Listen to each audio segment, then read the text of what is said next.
All right, today we are diving into a really wild book. A book from 1991 that doesn't just ask questions about our world, it totally rewrites the story of how we got here. It's Bruno Latour's We Have Never Been Modern. And his big idea is that this thing we call modernity, it's basically a story we've been telling ourselves. And, well, that story is starting to fall apart. So let's jump in right where Latour does, with the morning newspaper. He kicks things off by looking at a single article about the ozone hole. And what he finds is, well, it's not just a science story, not even close. It's a story that ties together chemistry in the stratosphere with CEOs in boardrooms, refrigerator factories with international treaties.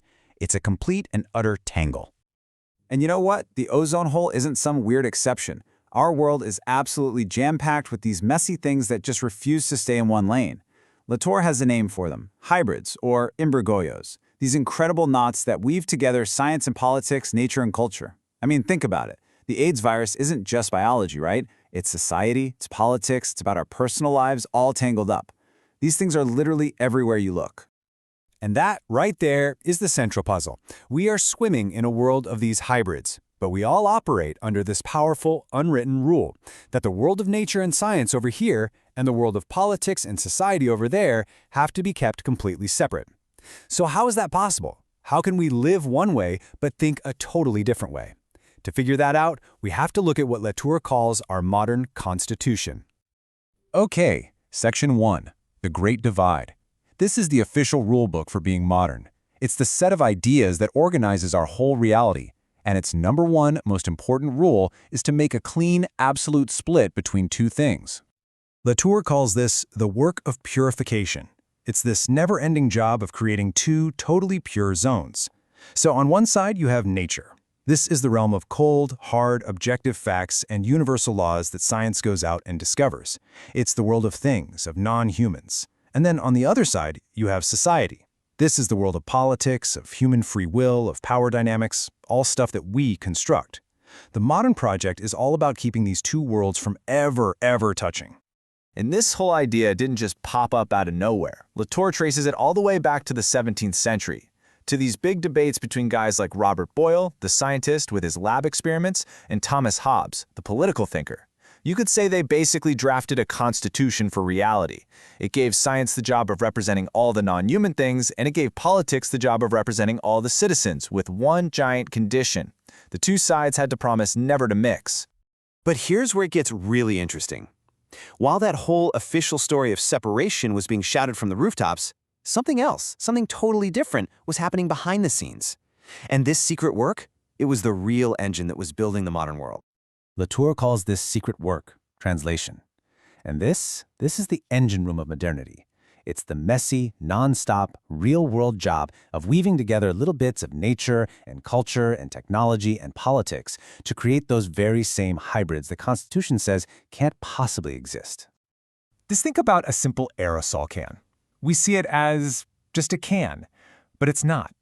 It's the dead center of this huge network. It connects a chemical formula cooked up in a lab, to a factory production line, to your daily habits, all the way to invisible chemical reactions happening miles up in the sky, and then all the way back down to politicians debating at the United Nations. It is a true nature-culture hybrid, through and through. So that brings us to the absolute core of the modern paradox. How was this incredible double game even possible? How could we preach total separation while at the same time practice mixing things together on a massive industrial scale? Well, the answer is hidden in the fine print of that modern constitution. This is the double game. The Constitution guarantees that nature is totally separate from us, existing way out there, even as we are busy building it piece by piece in our labs. And it also guarantees that society is something we freely create, even as we depend on a giant army of non-human things, from concrete to computer code, to make it stick together at all. And here's the real genius of the whole setup. A third, unspoken guarantee says, those two things we just talked about, purification and translation, they have to be kept totally separate in our minds. By making the hybrids officially invisible, we clear the way to make more and more of them without ever having to think about the consequences. It's basically a license to create monsters, as long as you promise to never look them in the eye. Now, for centuries, this whole constitutional double act was wildly successful. I mean, it fueled incredible innovation and expansion.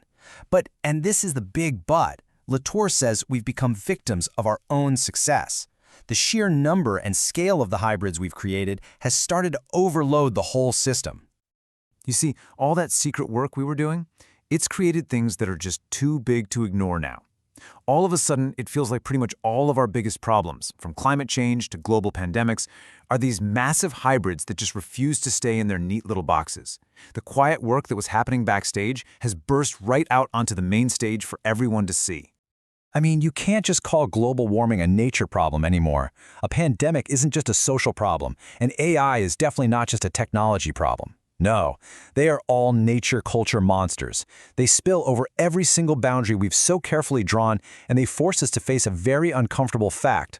Our two clean, separate worlds of nature and society, they were never actually real to begin with. And this crisis, this invasion of monsters, it finally lets us see the truth. It leads us straight to Latour's explosive central claim, a complete rewrite of who we think we are and where we've been. And this is it, the big reveal, that clean separation between nature and society was never a real thing. It was a belief. It was an organizing principle in our Constitution. In reality, we have always been creating hybrids. We have always been weaving together people and things. And in that sense, we have never, not for a single day, actually been modern. And here's the great paradox that gave the moderns all their power. Latour points out that pre-modern societies were almost obsessed with the connections between the natural and social worlds, and that caution actually limited what they did, but by denying any connection, the moderns basically gave themselves permission to mix things up on a scale nobody had ever dreamed of. You could say our blindness was our greatest strength. So, if we've never been modern, then what on earth are we?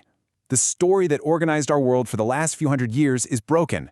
The hybrids aren't invisible anymore. They're banging down the door. And so Latour leaves us with this huge, profound question. Now that we can finally see all the monsters we've created, how do we finally learn to live with them?